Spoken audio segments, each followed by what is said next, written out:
Hello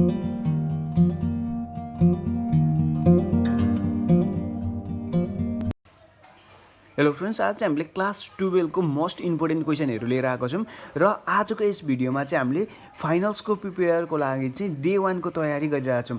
अब यसरी नै हरेक दिन भिडियो आउँछ र मोस्ट इम्पोर्टेन्ट क्वेसनहरू हामी डिस्कस गर्छौँ अनि प्रिपेयर हुन्छौँ, आफै खतरा हुन्छ होइन।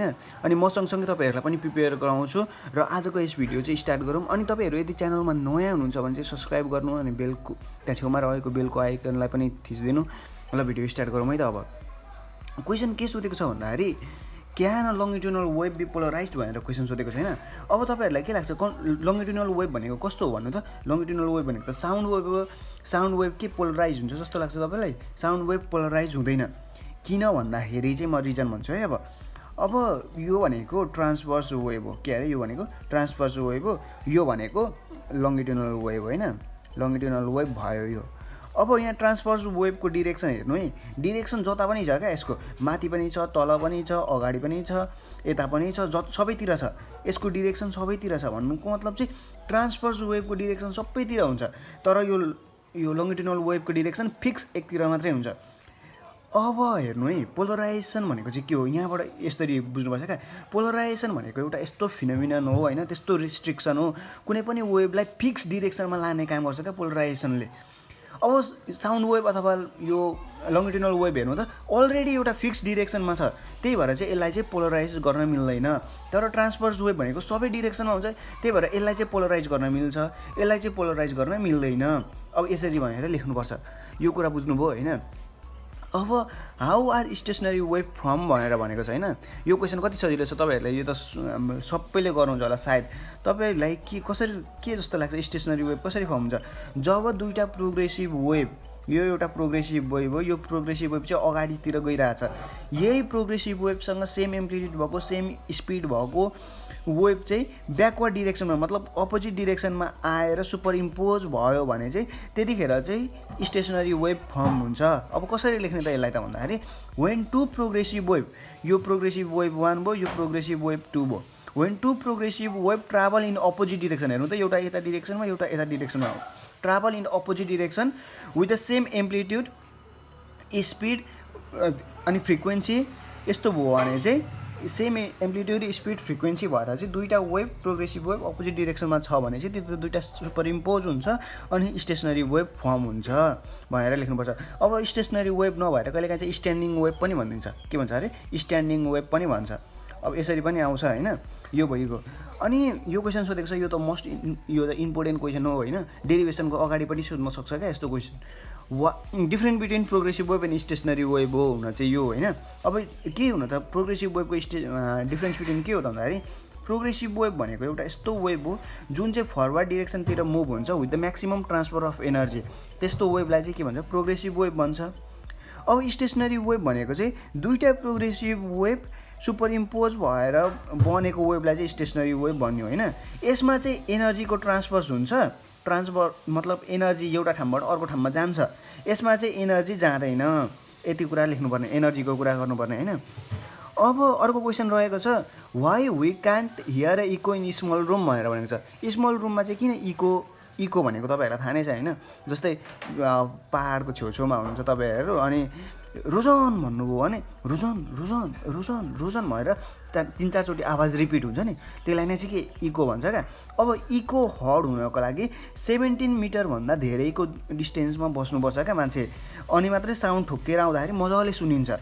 तर यदि 17 मिटरभन्दा नजिकै छौँ भने चाहिँ हाम्रो इको नै हर्ड हुँदैन। तर अब एउटा स्मल रुममा त 7 मिटरभन्दा त सानै हुन्छ नि त, 17 मिटरभन्दा त सानै हुन्छ, त्यही भएर चाहिँ यहाँ इको हर्ड हुँदैन, यहाँ इकोको सट्टा रिभर्बरेसन चाहिँ हर्ड हुन्छ भनेर लेख्नु पऱ्यो क्या।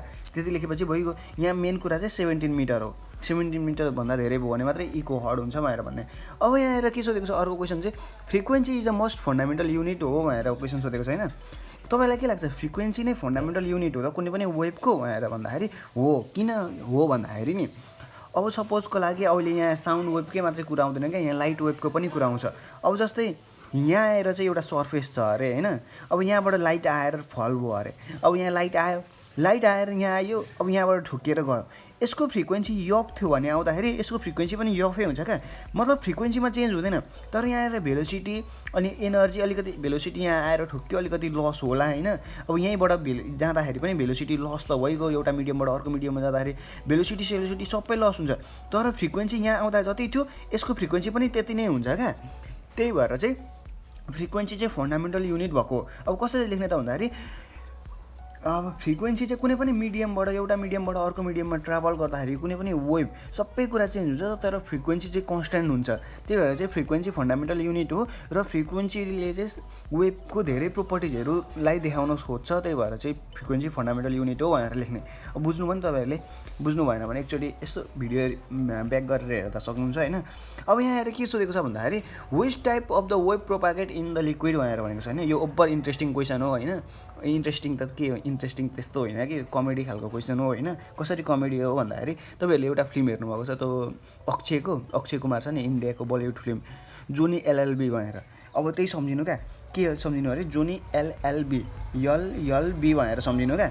अब यो भनेको चाहिँ के हो भनेर म बुझाउँछु नि त। यो भनेको चाहिँ लिक्विडको कुरा हो नि त, त्यही भएर यो भनेको चाहिँ लिक्विड हो। यो भनेको चाहिँ लङ्गिट्युडनल वेभ हो। Which type of the wave भनेको छ नि त, लङ्गिट्युडनल वेभ हो। अनि यो चाहिँ के को कारणले गर्दाखेरि बल्क मोडुलस अफ रिजिडिटी अथवा बल्क मोडुलसको कारणले गर्दाखेरि चाहिँ लिक्विडमा लङ्गिट्युडनल वेभले ट्राभल गर्छ भनेर भन्ने क्या। बुझ्नुभयो मैले के भन्न खोजेँ? जस्ट अब यस्तो खालको which type of the wave propagate in the liquid भनेर भनौँ भने चाहिँ के सम्झिने अरे जोनी एलएलबी भनेर सम्झिने।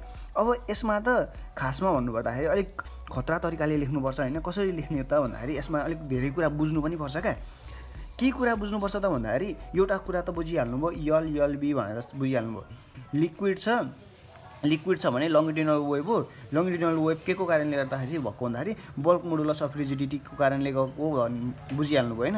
अब यहाँ लङ्गिट्युडनल नभएर अब कहिलेकाहीँ चाहिँ ट्रान्सभर्स वेभ चाहिँ के को कारणले भएको हो भनेर पनि क्वेसन सोध्छ क्या। ट्रान्सभर्स वेभ चाहिँ मोडुलस अफ रिजिडिटीले के अरे रिजिडिटीले भएको।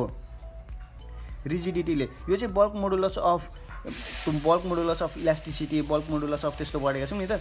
यो चाहिँ लङ्गिट्युडनल वेभ चाहिँ बल्क मोडुलसको कारणले, ट्रान्सभर्स वेभ चाहिँ रिजिडिटीको कारणले गर्दाखेरि मोडुलस अफ रिजिडिटीको कारणले भएको हो भनेर लेख्नु पऱ्यो क्या। यति कुरा बुझ्नुभयो।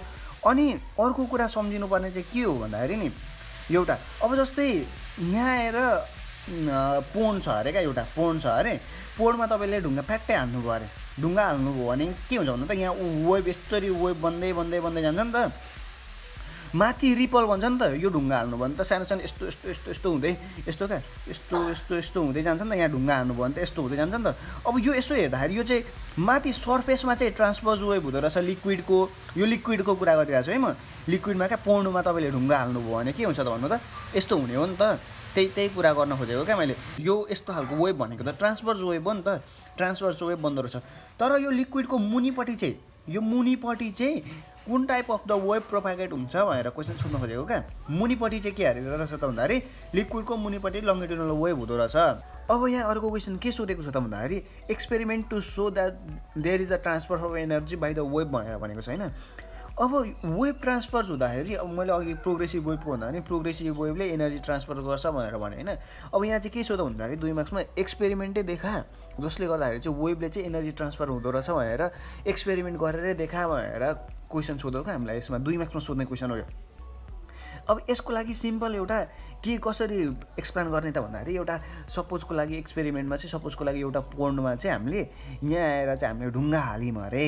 यसरी नै त्यही अघिकै तरिकाले गर्ने हो क्या। ढुङ्गा हाल्यौँ अरे। अब ढुङ्गा हाल्दा त यहाँ आएर त वेभ बन्दै जान्छ, रिपल बन्छ, रिपल बन्यो होइन। अब यहीँ यो ढुङ्गाकै छेउछाउमा तपाईँले चाहिँ एउटा लिप्स हाल्नु भएछ क्या। लिप्स भनेको थाहा छ नि, पत्ता क्या, रुखको पत्ता हाल्नु भएछ। अब ढुङ्गा हाल्दाखेरि चाहिँ अब यो रिपलले गर्दाखेरि चाहिँ यस्तो हुँदै जाँदाखेरि यहाँ आएर सपोजको लागि पत्ता थियो अरे क्या। यो पत्ता यहाँ आएर छ अरे। पत्ता यहाँ छ भने त अब वेभ आउँदै गर्दाखेरि यो पत्ता माथि गयो, तल आयो, अनि वेभ यत्तिकै ट्रान्सफर भयो कि भएन भन्नु त। भन्नुको मतलब यो यहाँ आएर भएको रिपलले यहाँ आएरको पार्टिकललाई माथि तल गयो अनि यो वेभसँगै रिपल सँगसँगै गयो नि त लगातार। भन्नुको मतलब एनर्जी सरर गयो अनि यो पार्टिकल पनि तल माथि गर्दो रहेछ भनेर बुझ्नु पऱ्यो क्या। यो तरिकाले चाहिँ के थाहा पाइयो भन्दाखेरि त्यहाँ चाहिँ एनर्जी ट्रान्सफर हुँदो रहेछ भनेर थाहा पाइयो क्या। एनर्जी ट्रान्सफर हुँदो रहेछ भनेर थाहा पाइयो। बुझ्नु पनि एक्सपेरिमेन्ट चाहिँ के रहेछ त भन्दाखेरि पोन्डमा ढुङ्गा हाल्ने अनि त्यहाँ लिप्स पनि राख्ने अनि त्यो लिप्सलाई अब्जर्भ गर्ने अनि त्यो लिप्सलाई अब्जर्भबाट चाहिँ हामीले के कन्क्लुजन पायौँ भन्दाखेरि एनर्जी ट्रान्सफर हुँदो रहेछ भनेर कन्क्लुजन पायौँ। यति गइहाल्यो। अब यो कति सजिलो क्वेसन छ हेर्नु न। क्वेसन के सोधेको longitudinal wave are called pressure wave भनेर भनेको छैन। किन चाहिँ लङ्गिट्युडनल वेभलाई चाहिँ प्रेसर वेभ भनिएको होला त यसो गेस गर्नु त। सिम्पल छ नि। लङ्गिट्युडनल वेभ बनाइदिउँ न एकचोटि। लङ्गिट्युडनल वेभ भनेको के भन्नु त कम्प्रेसन अनि रेयरफ्याक्सन। कम्प्रेसन रेयरफ्याक्सन हुँदै यसरी बन्ने हो। कम्प्रेसन रेयरफ्याक्सन हुँदै अब यहाँ हेर्नु त यहाँ कम्प्रेस भएको छ कि छैन भन्नु त। यहाँ कम्प्रेस भएको छ नि त यहाँ त। यहाँ फेरि खुला भएको छ।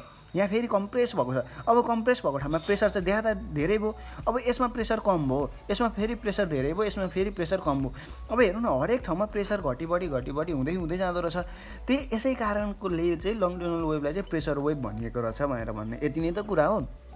अब यहाँ हेर्नु है यो क्वेसन चाहिँ अलिकति अब यहाँ आएरसम्म अहिलेसम्म हामीले गरेको चाहिँ क्वेसन चाहिँ सोधेको क्वेसनहरू जस्तै हो क्या। यो एक्सपेरिमेन्ट चाहिँ सोधेको थिएन होइन र पनि एक्सपेरिमेन्ट इम्पोर्टेन्ट छ क्या त्यही भएर चाहिँ मैले यो गराएको होइन। अहिलेसम्म गरेको चाहिँ सबै एनइबीमा सोधेको।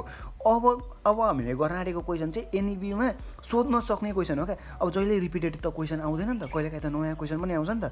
हो यो नयाँ क्वेसन खालको चाहिँ यस्तो हो क्या। मैले खोजेर आफूलाई अब रेडी त पार्नु पऱ्यो नि त। हामी प्रिपेयर गर्दैछौँ फाइनलको लागि। त्यही भएर चाहिँ अर्कै क्वेसन गरेको छौँ। अब क्वेसन पढौँ त। Why does a person hear a loud sound at node or antinode भनेर भनेको छैन। तपाईँहरूलाई थाहा छ नि नोड र एन्टी नोड त स्टेसनरी वेभमा फर्म हुन्छ भनेर। अब एउटा स्टेसनरी वेभ बनाइदिइहालौँ। स्टेसनरी वेभ भयो। अब यसलाई एन्टी नोड भन्छ यसलाई नोड भन्छ भनेर पनि थाहा छ तपाईँलाई। यो एन्टी नोड भयो यो नोड भयो यो एन्टी नोड भयो यो एन्टी नोड भयो यो नोड भयो यो नोड भयो। अब यो एउटा पर्सनले चाहिँ कहाँ आएर चाहिँ म्याक्सिमम् साउन्ड सुन्छ अरे कहाँ आएर चाहिँ धेरै साउन्ड लाउड साउन्ड सुन्छ अरे भनेर क्वेसन सोधेको छैन। अब यहाँ आएर यसो तपाईँहरूलाई यसो हेर्दाखेरि होइन तपाईँहरूलाई कहाँ आएर चाहिँ इन्टेन्सिटी धेरै हुन्छ अथवा प्रेसर धेरै चाहिँ कहाँ हुन्छ जस्तो लाग्छ तपाईँहरूलाई भन्नु त। प्रेसर धेरै त पक्कै पनि नोडमा हुन्छ नि त। जहाँ धेरै प्रेसर छ त्यहीँनिर धेरै साउन्ड सुनिन्छ क्या। भन्नुको मतलब intensity of sound is directly proportional to the प्रेसरसँग डाइरेक्टली प्रोपोर्सनल छ। प्रेसर एम्प्लिट्युड भन्दा पनि भयो अथवा प्रेसर एम्प्लिट्युड भन्दा राम्रो हो। Intensity of the sound is directly proportional to the pressure amplitude हो। अब प्रेसर एम्प्लिट्युड चाहिँ नोडमा धेरै हुन्छ क्या। प्रेसर एम्प्लिट्युड चाहिँ म्याक्सिमम केमा हुन्छ अरे नोडमा हुन्छ। जसको कारणले गर्दाखेरि चाहिँ नोडमा चाहिँ लाउड साउन्ड सुनिन्छ। तर हामी चाहिँ अब मैले पनि नर्मल्ली यसो गेस गर्ने भए एन्टी नोडमा चाहिँ होला जस्तो गेस गर्थ्यो। तर हाम्रो चाहिँ कहाँ रहेछ त भन्दाखेरि नोडमा चाहिँ म्याक्सिमम साउन्ड सुनिँदो रहेछ भनेर भन्ने क्या। बुझ्नुभयो बुझिहाल्यो होइन। अब अर्को क्वेसनमा जाऊँ। यो क्वेसन पनि मोस्ट इम्पोर्टेन्ट क्वेसन जस्तै हो क्या। यो पालि सोध्न सक्ने मलाई चाहिँ किन यो दुईवटामा एउटा क्वेसन सोध्छ जस्तो लाग्छ होइन। तर फिक्स त हुँदैन नि त। त्यही भएर अब के छ भन्दाखेरि what is the path difference between two nearest crest भनेर भनेको छैन। अब एउटा अब क्रिस्ट र ट्रफ भनेको त ट्रान्सफर्स वेभमा हुन्छ नि त। त्यही भएर चाहिँ यो क्रिस्ट भयो यो ट्रफ भयो होइन। तपाईँहरूलाई थाहा नै छ। अब दुईवटा नियरेस्ट क्रिस्ट चाहिएको छ भने त दुईवटा बनाउनु पऱ्यो नि त। यो र यो अलिक ठुलो सानो भयो होइन। यो बराबरको छ भनेर सम्झिनु होइन। यो क्रिस्ट भयो यो पनि क्रिस्ट भयो। अब दुईवटा क्रिस्टको नियरेस्ट पार्ट डिफ्रेन्स मतलब नियरेस्ट क्रिस्टमा पार्ट डिफ्रेन्स कति छ भनेर क्वेसन सोधेको नि त। यहाँदेखि यहाँसम्मको डिस्टेन्स मतलब यसको पार्टको डिफ्रेन्स चाहिँ कति छ भनेर क्वेसन सोधेको क्या। यहाँदेखि यहाँसम्मको पार्ट डिफ्रेन्स जहिले पनि हुन्छ ल्याम्डा हो। कति हुन्छ अरे ल्याम्डा हुन्छ। यसको पार्ट डिफ्रेन्स चाहिँ कति हुन्छ त यहाँदेखि यहाँसम्मको वेभलाई चाहिँ उयो हो क्या। वेभ डिस्टेन्स कति हुन्छ भन्न खोजेको यसले। त्यो भनेको चाहिँ कति हुँदो रहेछ त भन्दाखेरि ल्याम्डा हुन्छ भनेर भन्ने यति नै हो होइन। केही त्यस्तो गाह्रो त होइन। यो क्वेसन चाहिँ अलिक इम्पोर्टेन्ट हो क्या। अब what is the path difference between two nearest trough भनेर भनेको छ नि। अघि चाहिँ पार्ट डिफ्रेन्स आएको थियो मैले फेरि पार्ट डिफ्रेन्स भनेर अब चाहिँ फेज डिफ्रेन्स आयो क्या। अघि चाहिँ पार्ट डिफ्रेन्स चाहिँ ल्याम्डा हुँदो रहेछ भनेर बुझ्यौँ। अब चाहिँ फेज डिफ्रेन्स चाहिँ कति हुन्छ भनेर क्वेसन सोधेको। सुरुमा अब फेज डिफ्रेन्स बुझ्नको लागि फेज डिफ्रेन्सको फर्मुला चाहिँ के हो भनेर बुझ्नुपर्छ क्या। फेज डिफ्रेन्सलाई यसलाई के भन्छ होइन मैले बिर्सिहालेँ नाम एक्ज्याक्ट। यो फेज डिफ्रेन्सलाई यसले जनाउँछ नि। यो भनेको चाहिँ 2π/λ यक्स हो। फेज डिफ्रेन्सको फर्मुला चाहिँ के अरे 2π/λ यक्स 2π/λ अनि यक्स यसरी यो। अब यो यक्स भनेको चाहिँ यो पार्ट डिफ्रेन्स हो क्या। यक्स भनेको चाहिँ के अरे x is equal to path difference path difference. यो यक्स भनेको चाहिँ पार्ट डिफ्रेन्स हो। अब नियरेस्ट ट्रफ भनेको छ। नियरेस्ट ट्रफ अब ट्रान्सफर्स वेभ चाहिँ सुरुमा बनाऊँ। यो ट्रान्सफर्स वेभ भयो होइन। दुईवटा ट्रफ चाहिएको छ भने त यो एउटा ट्रफ हो यो दुईवटा ट्रफ हो। यो ट्रफको बिचको डिस्टेन्स पनि ल्याम्डा नै हुन्छ क्या। यसको पार्ट डिफ्रेन्स पनि ल्याम्डा नै हुन्छ के अरे यसको पार्ट डिफ्रेन्स पनि ल्याम्डा नै हुन्छ। अब भनेपछि हामीलाई त फेज डिफ्रेन्स चाहिएको छ, फेज डिफ्रेन्स यो चाहिएको छ। अहिले चाहिँ यक्स इजिकल टु ल्याम्डा रहेछ क्या। अब यक्स इजिकल टु ल्याम्डा चाहिँ किन भयो भन्दा दुईवटा ट्रफ बिचको पाथ डिफ्रेन्स चाहियो क्या, यो यक्सको भ्यालु चाहियो नि त। यक्सको भ्यालु चाहिँ अहिले कति रहेछ त भन्दाखेरि ल्याम्डा रहेछ। अब ल्याम्डा रहेछ भनेपछि यक्सको ठाउँमा ल्याम्डा हाल्नु पऱ्यो, भनेपछि फाइ इजिकल टु 2π/λ इन्टु ल्याम्डा, यक्सको ठाउँमा ल्याम्डा आयो नि त। यो र यो काट्यो भनेपछि फेज डिफ्रेन्स चाहिँ कति हुँदो रहेछ त भन्दाखेरि 2π हुँदो रहेछ। बुझ्नुभयो फेज डिफ्रेन्स कति हुँदो रहेछ भन्दाखेरि 2π। यो क्वेसन चाहिँ योपालि सोध्न सक्ने चान्स छ जस्तो लाग्छ मलाई, जहाँसम्म लाग्छ होइन। त्यही भएर मजाले पढ्नु होला। अब यहाँ आएर क्वेसन के सोधेको छ, अर्को क्वेसनमा जान्छ। अर्को क्वेसन अलिक इम्पोर्टेन्ट क्वेसन छ। Is it possible for the one sound to cancel another भनेर भनेको छ। एउटा साउन्डले के अर्को साउन्डलाई क्यान्सल गर्छ होला त भनेर क्वेसन सोधेको होइन। यो यस हो क्या, एउटा साउन्डले अर्को साउन्डलाई क्यान्सल गर्न सक्छ। कतिखेर त भन्दाखेरि एउटा साउन्ड यताबाट गइरहेछ अरे, एउटा एम्प्लिट्युड एम्प्लिट्युड भएको एउटा साउन्ड चाहिँ गइरहेछ अरे, यसरी गइरहेछ अरे। अब सेम एम्प्लिट्युड भएको तर अपोजिट फेजमा, सेम एम्प्लिट्युड भएको चाहिँ एम्प्लिट्युड भएको तर अपोजिट फेजमा चाहिँ यताबाट ट्राभल गरौँ भने चाहिँ यो दुईवटा साउन्ड चाहिँ क्यान्सल आउट हुँदो रहेछ क्या। भनेपछि यसमा के बुझ्नु पऱ्यो त भन्दाखेरि सेम एम्प्लिट्युड हुनु पऱ्यो, सेम एम्प्लिट्युड हुनु पऱ्यो, तर चाहिँ केमा हुनु पऱ्यो, अपोजिट फेजमा हुनु पऱ्यो, अनि चाहिँ दुईवटा साउन्ड के हुँदो रहेछ त क्यान्सल हुँदो रहेछ। सेम एम्प्लिट्युड बट अपोजिट फेजमा भयो भने चाहिँ दुईवटा साउन्ड क्यान्सल हुँदो रहेछ, यस भन्ने है यसमा। अब यो क्वेसन त मोस्ट कति सजिलो क्वेसन छ होइन, के यस्तो क्वेसनहरूलाई त डिस्कसै गर्न मन लाग्दैन होइन। Sound travel faster in metal than air भनेर भनेको छ। अब साउन्ड चाहिँ मेटलमा फास्ट ट्राभल हुन्छ अरे, एयरमा भन्दा पनि अथवा लिक्विडमा भन्दा पनि भनेको छ। सुरुमा तपाईँहरूलाई साउन्डको फर्मुला के हो, भेलोसिटी अफ द साउन्ड भनेको के भन्नु त, root under elasticity by density हो नि त, इलास्टिसिटी बाई डेन्सिटी। अब होइन यो मेटलको इलास्टिसिटी बाई डेन्सिटी छ नि, जुन मेटलको केसमा यसको रेसियो चाहिँ मेटलको चाहिँ ग्रेटर हुन्छ एयरको भन्दा पनि क्या। इलास्टिसिटी बाई डेन्सिटी चाहिँ होइन एयरको भन्दा मेटलको धेरै हुन्छ। मेटलको धेरै हुने बित्तिकै भेलोसिटी फास्ट भयो, त्यही भएर साउन्ड चाहिँ ट्राभल फास्ट गर्यो त केमा त भन्दाखेरि मेटलमा। यो त मोस्ट सिम्पलेस्ट क्वेसन हो, मोस्ट रिपिटेड क्वेसन टेस्टहरूमा पनि तपाईँहरूलाई दिनुभएको छ होला सरहरूले होइन, यस्तो क्वेसन भयो।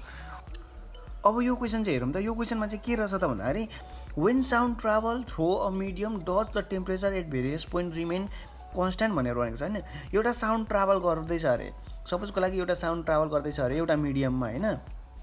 अब सपोजको लागि साउन्डै बनाइदिउँ न, यो कम्प्रेसन भयो होइन, यो रेयर फ्याक्सन, यो कम्प्रेसन, यो रेयर फ्याक्सन हुँदै साउन्ड ट्राभल गर्यो अरे एउटा मिडियममा होइन।